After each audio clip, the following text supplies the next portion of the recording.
Number 10, complaining.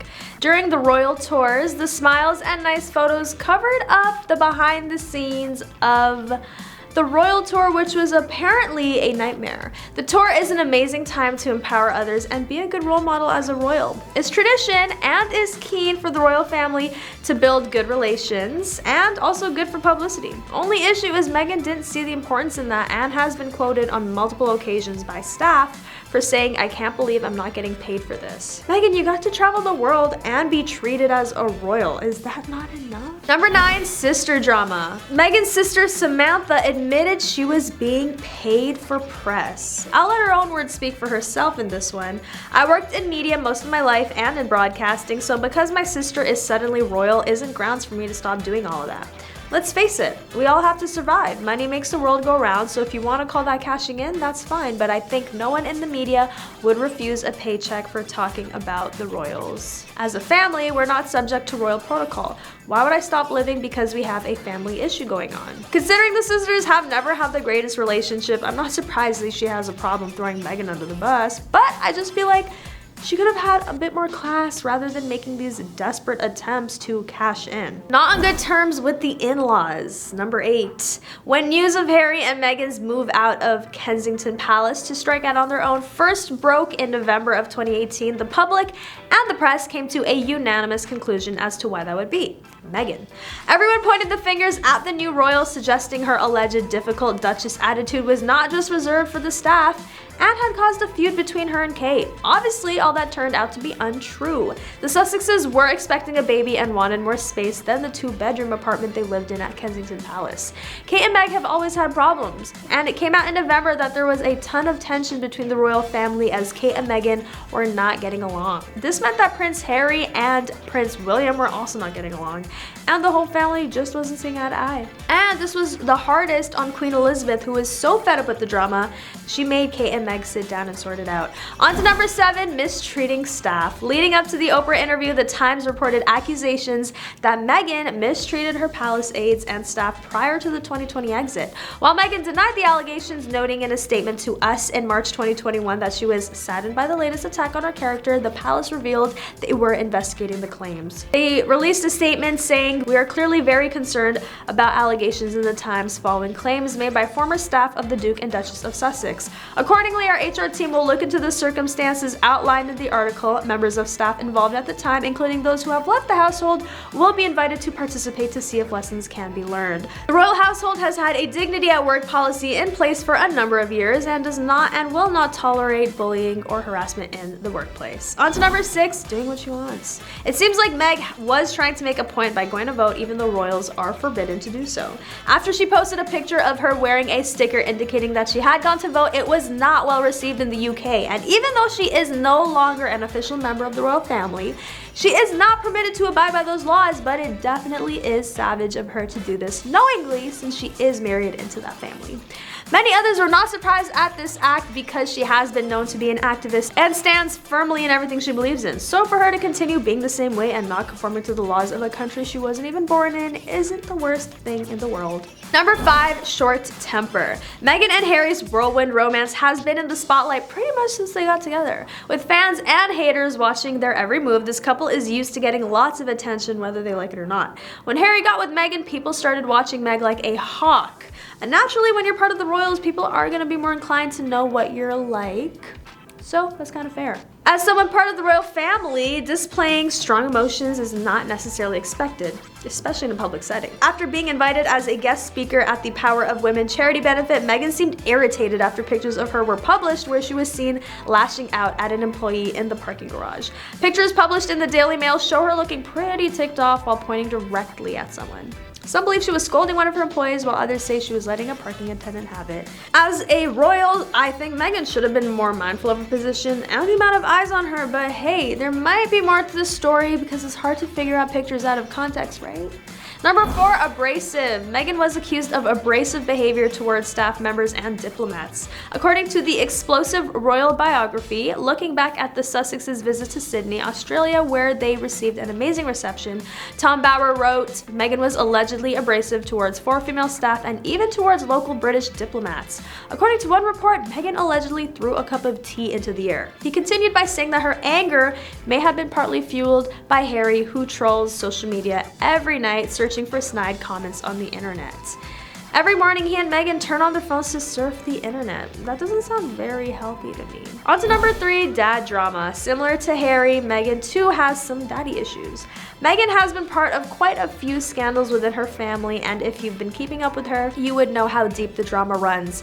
Meghan had written a private letter to her dad pleading with him to stop cooperating with the press.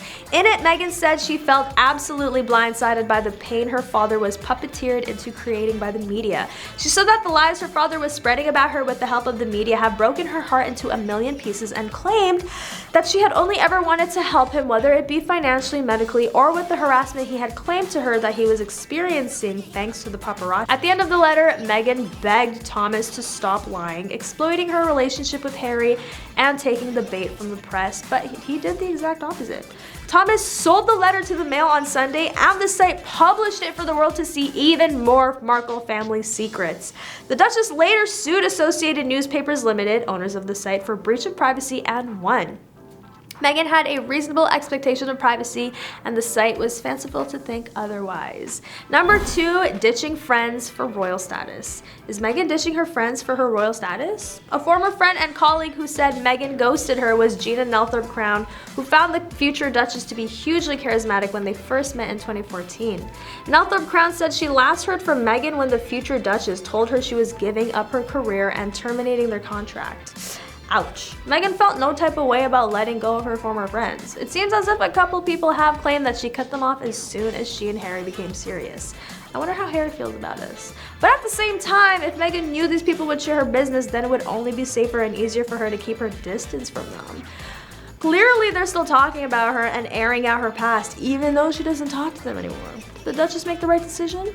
Let me know in the comment section. And number 1, family dispute. Despite Harry's turbulent past, Meghan conceals a lot of the drama surrounding her own family and former friends. Her older brother, Thomas Markle Jr., has stated that he is at his lowest point in life and that his sister's fame has cost him his job and his home.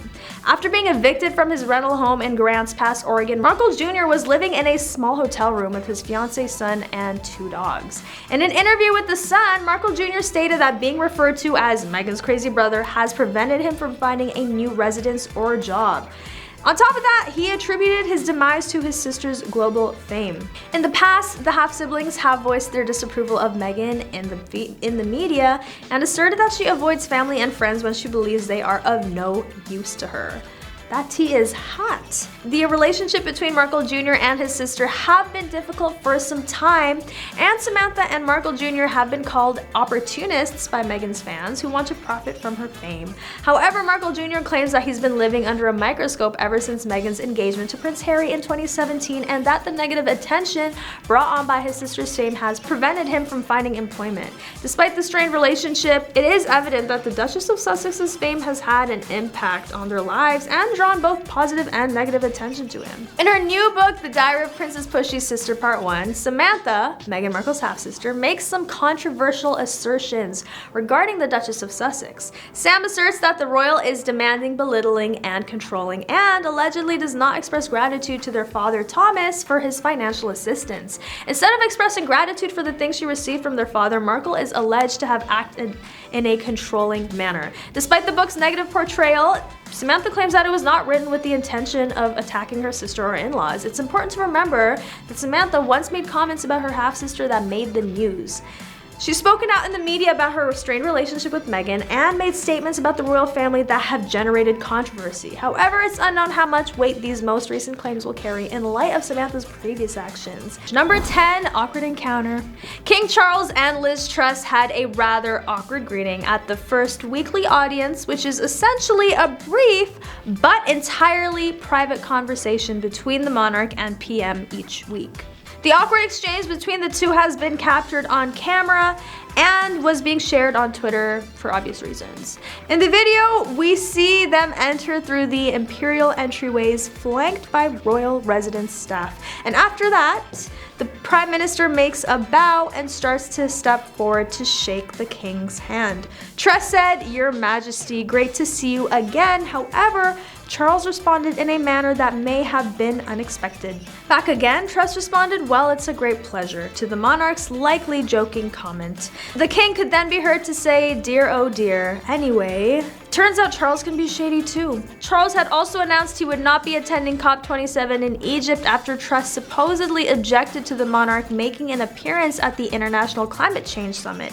The BBC has since reported that it was a mutual decision with mutual friendship and respect. There was agreement that the king would not attend, a Buckingham Palace spokesperson claimed. However, Twitter users have found humor in the awkward moment. Lecturer in diplomacy at Oxford University, Jennifer Cassidy described it as a scene straight from The Office, political awkwardness and unintentional comedy at its finest. On to number 9, the royal affair. This one is no big secret. The Princess of Wales was very much aware of Charles cheating on her with Camilla. Pretty awkward. His mistress at the time was regarded as a villain long before Princess Diana and Charles filed for divorce. Additionally, she was resented up until the Princess of Wales' untimely passing in '97. The Duchess of Cornwall was not specifically held accountable for Princess Diana's unlucky passing, but after Diana's passing in the car accident, they did, however, discover a newfound hatred for her greatest foe. And because of that hatred, Camilla had to hide for months as the situation escalated. If Camilla had never gotten herself in this mess with Charles, being one of the most hated royals would never have been something she'd have to worry about. But it makes you question, if he cheated on Diana, who knows if he's cheated on Camilla? And was able to successfully hide it from her, even though he failed to do so from Diana. Number 8, the palace staff. The then Prince of Wales' affair with the Duchess of Cornwall, which occurred while Charles was married to Diana, is well known to everyone. And it's safe to assume that some members of the royal family are dissatisfied with the fact that their affair is getting screen time on Netflix's The Crown Season 4, making it by far one of the biggest royal relationship scandals. In a well-known interview with News of the World in 1995, the prince's valet Ken Stronach shared shocking details about Charles's affair. He was even fired because of his breach of confidentiality. Stronach claimed at the time that he scrubbed grass stains from Charles's pajamas after the prince would sneak out of bed in the middle of the night to meet with Camilla. Charles even made sure his staff made his bed look like he had slept there by ruffling it up. It was very elaborate but awkward. No one was fooled. Number 7, jealousy. He had his first significant encounter with disapproving public opinion during his marriage with Diana.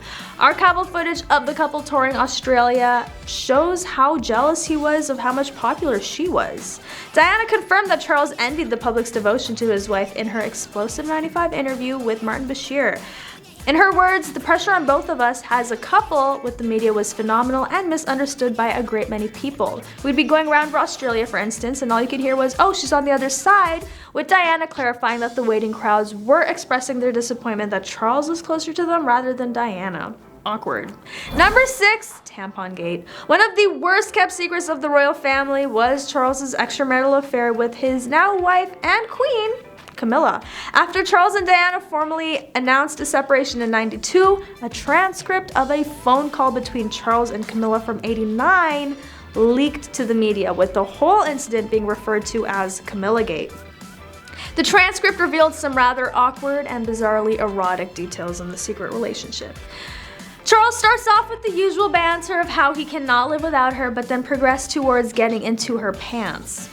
Camilla jokingly replied, asking him if he would turn into her knickers, and then came the iconic answer from Charles, "Into a tampon, that would be nice." I don't know about that, Charles. But anyway, number 5, cheating scandals. The royal scandals aren't complete with a little sprinkle of cheating.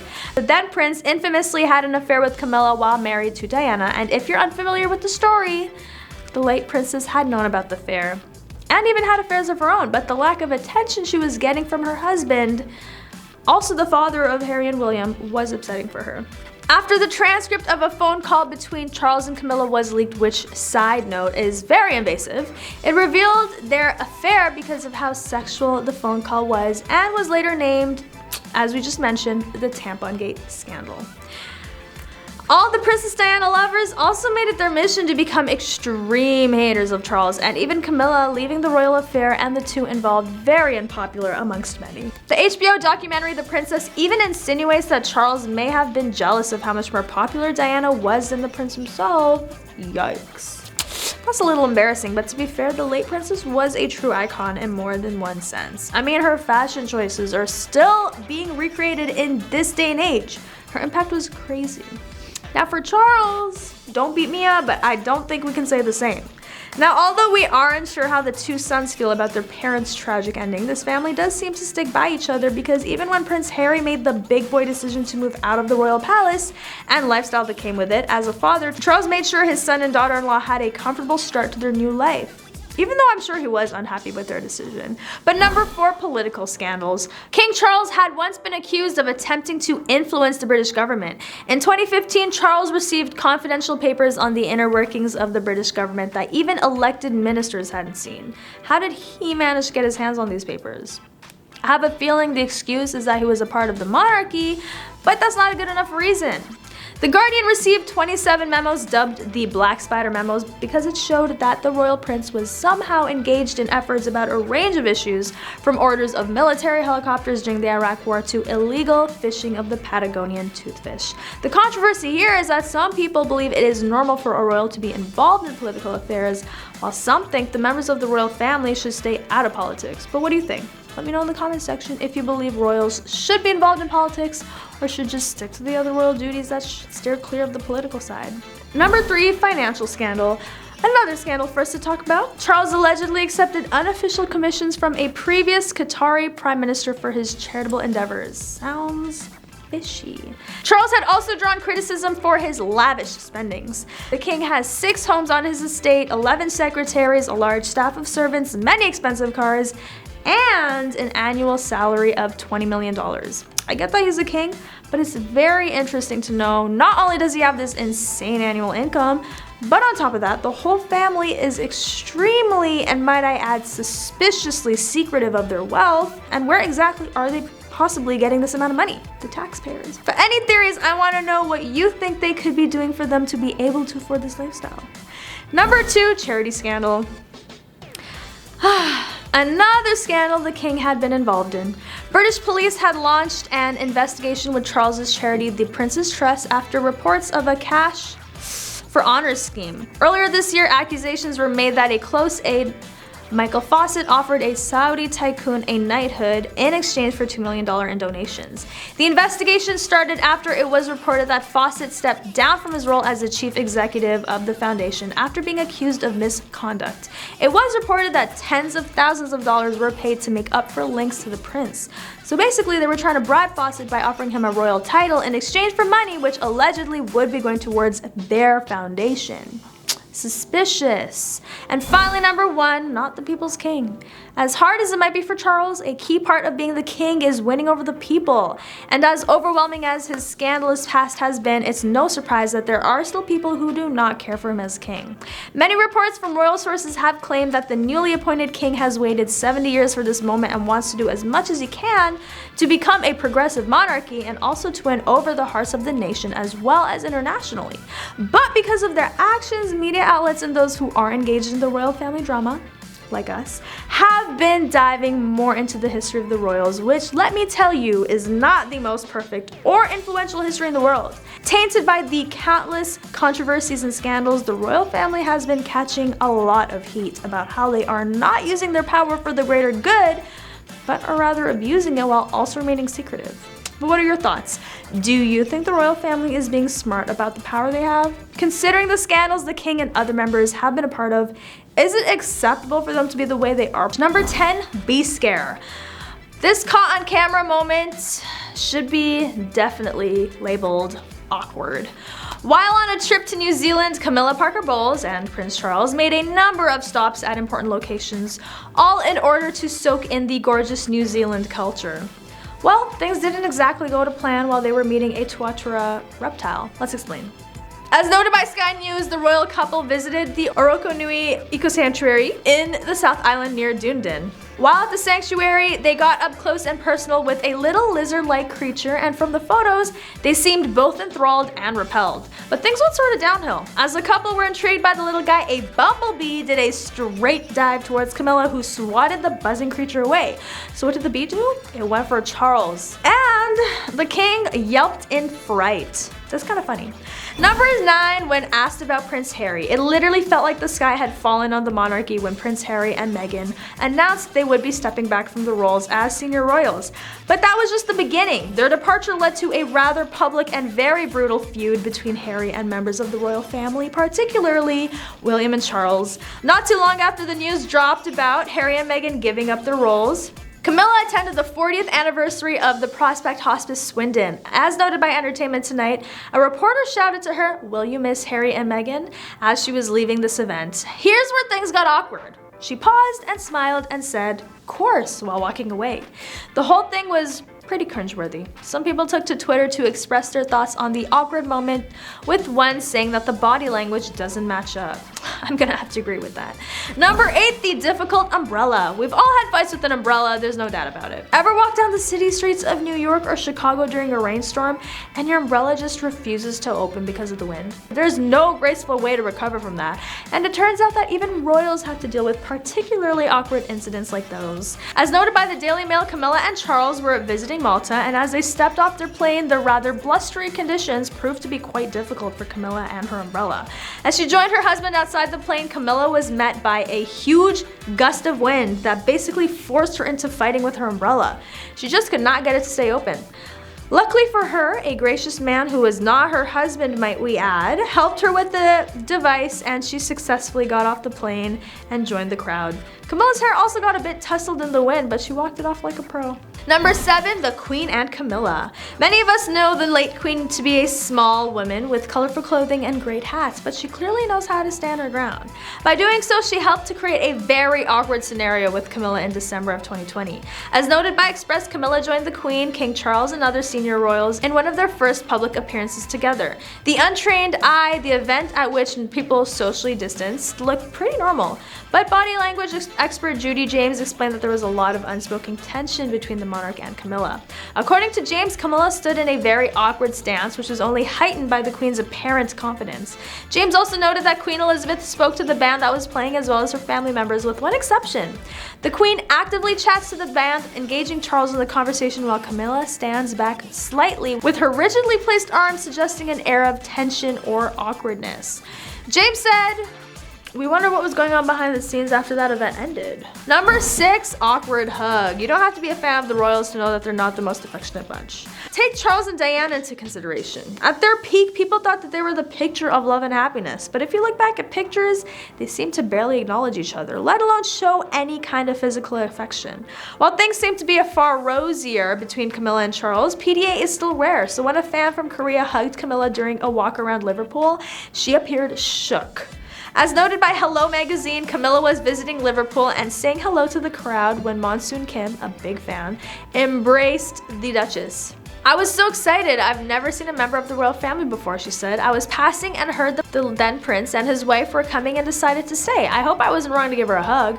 Camilla's body definitely looked pretty stiff during the hug, but Kim revealed that the Duchess said, "Nice to meet you," after the brief embrace. Hopefully the awkward interaction didn't throw her too much. On to number 5, awkward couple. There's a lot to be said about having such a public life. Camilla, especially in her proximity to King Charles, has been in the spotlight for decades, so the cameras really have captured her at her happiest and most miserable. As noted by the Daily Star, the opening ceremony for the Commonwealth Games in 2018 captured what appeared to be a very down-in-the-dumps Camilla, thought to be miserable and uninterested.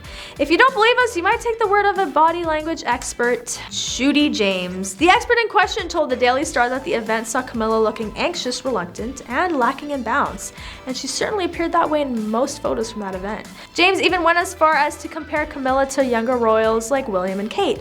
Charles and Camilla appeared at times anxious and reluctant and lacking in any youthful bounce that could imply keenness. Unlike the current royals and the younger royals, they tend to have the effect of making you worried rather than happier. Yikes. Talk about awkwardness. Number 4, tampon gate. How can we talk about Queen Camilla's awkward moments without bringing up the infamous tampon gate scandal? While not a caught on camera moment for Camilla, it is a caught on tape dilemma, and it's so dramatic that it had to be included. As noted by the Mirror, Prince Charles and Camilla were romantically involved for ages, and a secret recording of one of their phone conversations leaked. Cue Camilla Gate. We'll give you all the details. It was 1989, Charles and Diana were still married, and Camilla was still married to Andrew, and the heir to the throne back then and Camilla were chatting on the phone about private time they wanted to spend together. I'll give you some of the more PG snippets from the conversation.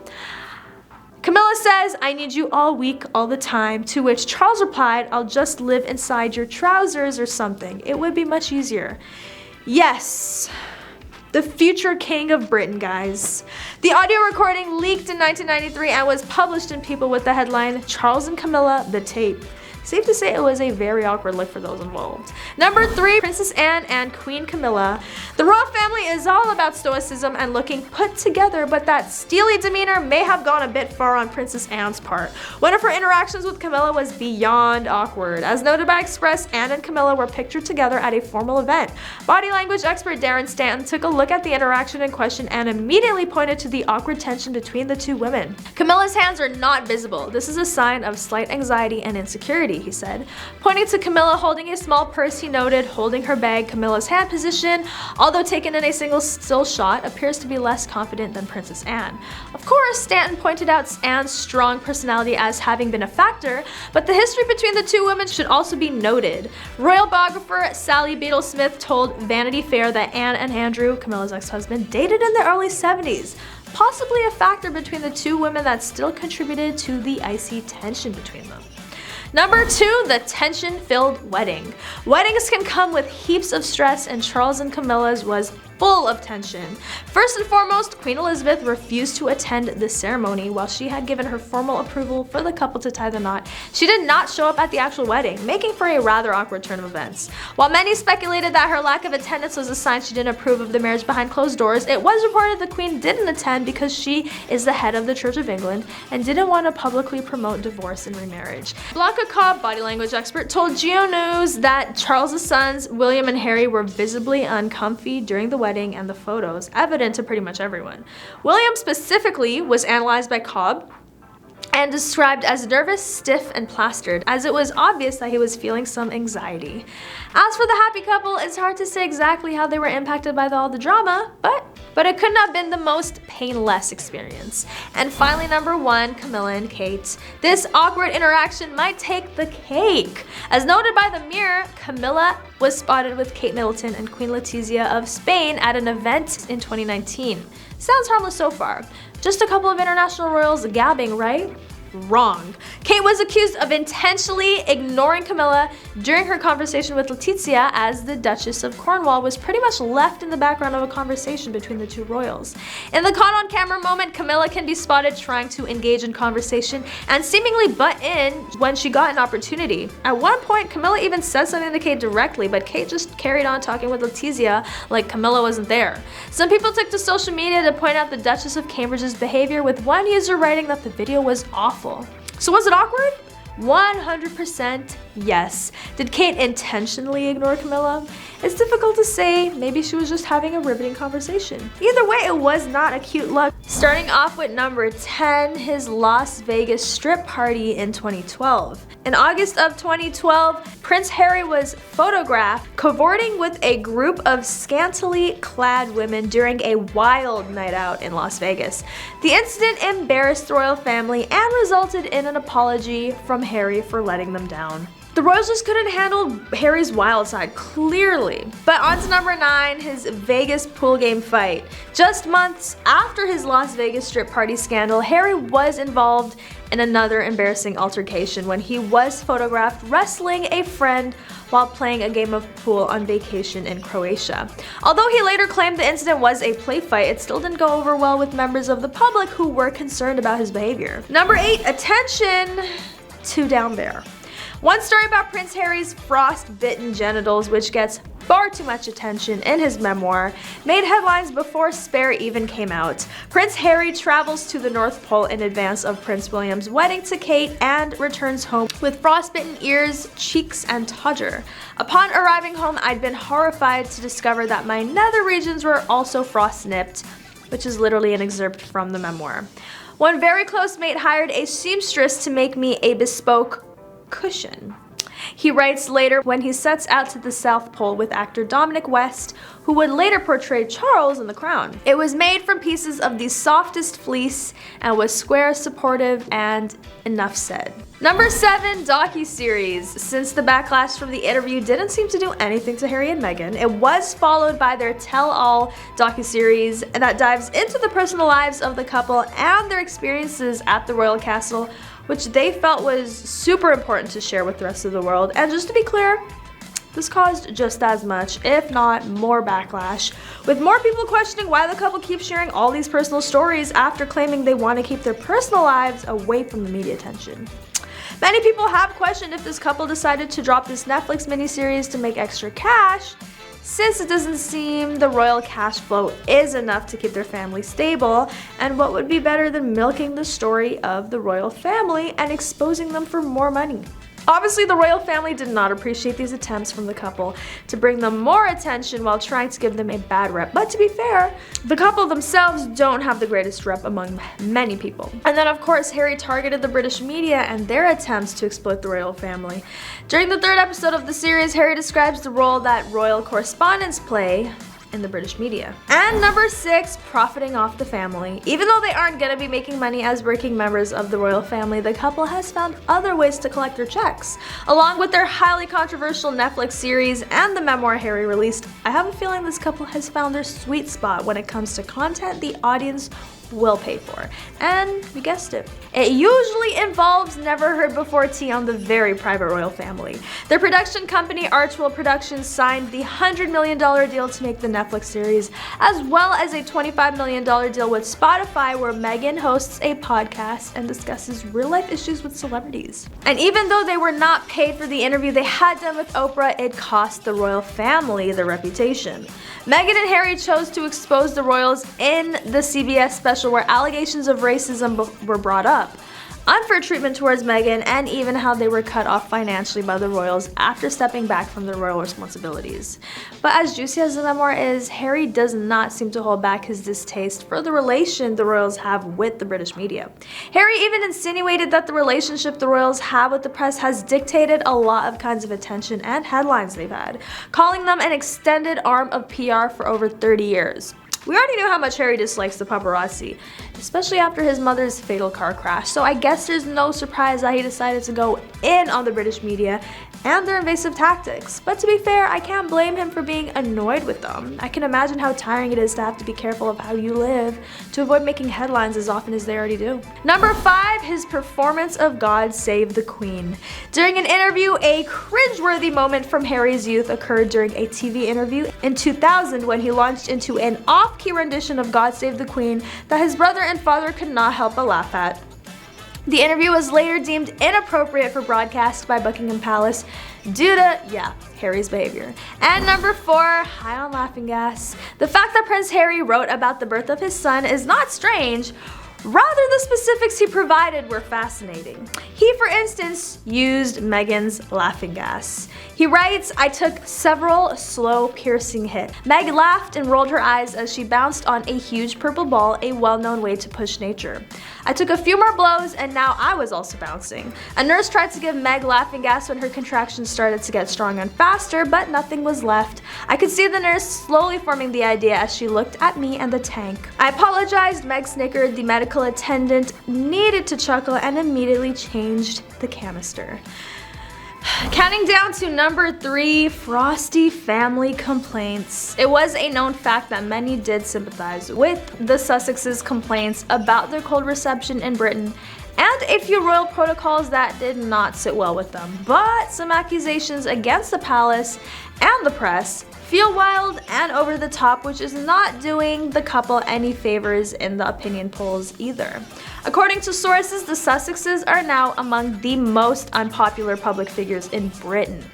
Shocking. The only royal who is more disliked than both is Prince Andrew. Fox News columnist Lee Cohen suggested Meghan and Harry are on track to be more hated than the Duke of Windsor and Wallis Simpson. Cohen said, like the Windsors before them, the Sussexes have fallen out of favor in Britain for their indecorous behavior.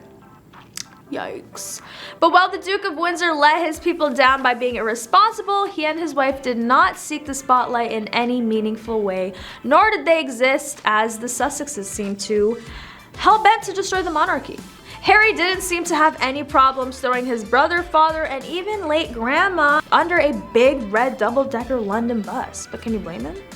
Number 2, stripped of titles. Harry was stripped of his military titles, spending a lot of his life serving in the military to losing the title passed on to him from his grandfather, Prince Philip. Another role he will no longer serve is as Commodore-in-Chief for small ships and diving in the Royal Navy. I think we can agree that's probably for the best. So now their reputation is damaged, they don't have the support of a lot of people in the UK, and after their docu-series, Americans also feel a way about this couple. So really, it does sound like they just keep digging themselves a deeper hole. And number 1, twisting the truth. The couple claims to have given up a lot to start a whole new life, but did they? So far, most things they have been doing involve the fact that they haven't given up some aspects of the life they were once living. For one, the title of Harry and Meghan's foundation caused some royal drama because they were told they were no longer allowed to use royal Sussexes. They eventually came to an agreement that the title will be revised after the spring of 2020. In other ways, it just doesn't seem that the couple has let go completely is by the fact that they are profiting off the grief they experienced from the royals and sharing it with people in different forums like the series, interviews, and even the new memoir Harry dropped, Spare, which focuses greatly on how he dealt with all the royal drama and his experience in many incidences throughout his life. But that is all for today. Don't forget to like, comment, and subscribe for more juicy royal updates and news on your favorite celebrities, and I'll catch you next time on The Rich Life.